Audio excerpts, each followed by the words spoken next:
आज 8 मार्च जागतिक महिला दिन।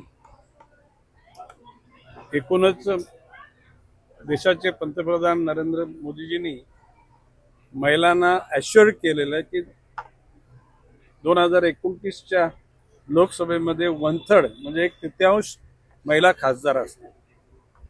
त्याचबरोबर त्याच्यानंतर 2-4 महिन्यांनी होणाऱ्या विधानसभेमध्ये सुद्धा 1/3 महिला आमदार असतील।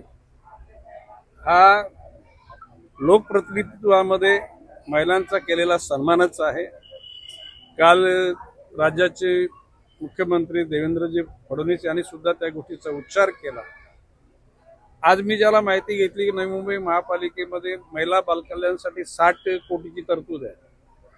म्हटलं जर 1/3 जर का लोकप्रतिनिधी वाढणार असेल तर पुढच्या वर्षी बजेटमध्ये 1/3 बजेटची रक्कम सुद्धा वाढली पाहिजे आणि ती 90 कोटी रुपयामध्ये जावी आणि ती जाईल हा विश्वास मी या ठिकाणी व्यक्त करतो। आता फेरीवाल्यांचं एकूण नियोजन करताना आपल्या शहरामध्ये 50% फेरीवाले अन्य शहरातले, त्यांच्या पोटापाण्याच्या अनुषंगाने ते प्रयत्न करतात। त्यांच्याविषयी मला काही घृणा नाही, परंतु ज्याच्या शहरातल्या त्या लोकांनी त्यांची जबाबदारी स्वीकारली पाहिजे। आता नवी मुंबईच्या आजूबाजूला सगळी शहर आहेत, त्यांनी आपल्या त्या फेरीवाल्यांना तिकडे घेऊन जावं। राहिलेले 50% फेरीवाल्यांचं पुनर्सर्वेक्षण होऊन त्यांचं node wise, sector wise, type wise त्या लोकांच्या करता त्या ठिकाणी आपला व्यवसाय करण्याकरता जागा आणि सिडकोकडून मिळालेल्या भूखंडामध्ये हॉकर्स प्लाझा निर्माण कराव्यात आणि त्या ठिकाणी फेरीवाल्यांना देताना त्याच्यामध्ये 20 ते 25% जागा या महिलांकरता राखीव ठेवाव्यात। बचत गटाच्या माध्यमातून संघटित होऊन त्यांनी केलेला जो व्यवसाय आहे त्या उत्पादित मालाला बाजार मिळावा म्हणून अशा प्रकारचा विचार मी माननीय आयुक्तांना सुचवलेला आहे आणि त्याची पाठपुरावा करून त्याला फलसादृश्य स्वरूप देण्याचं काम निश्चितपणे करू हा विश्वास व्यक्त करतो। टीका करावी, कोणी कौतुक करावं हा राजकारणाचा भाग आहे। तर त्यांना चांगलं वाटलं, त्यांनी चांगलं बोललं तर काय, म्हणजे बाब अशी आहे की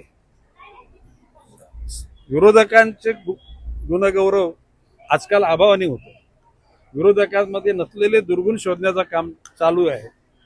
ते स्तर जो खाली गेलाय तो उंचावण्यासाठी एकमेकाचा खऱ्या अर्थानं सन्मान चांगल्या कामाकरता करावा या मताचा मी पण वृत्तवाहिन्यांमध्ये माहिती सांगितलेली आहे।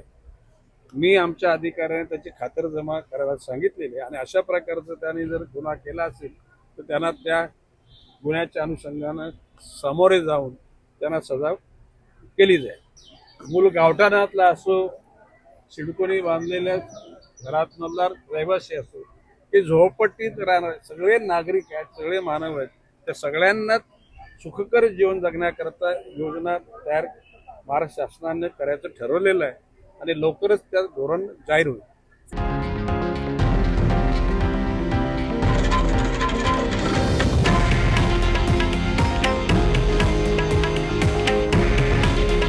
हे आहे देशातील नंबर 1 न्यूज नेटवर्क आणि आपण पाहत आहात TV9 मराठी। काळजी तुमची, हित महाराष्ट्राचं।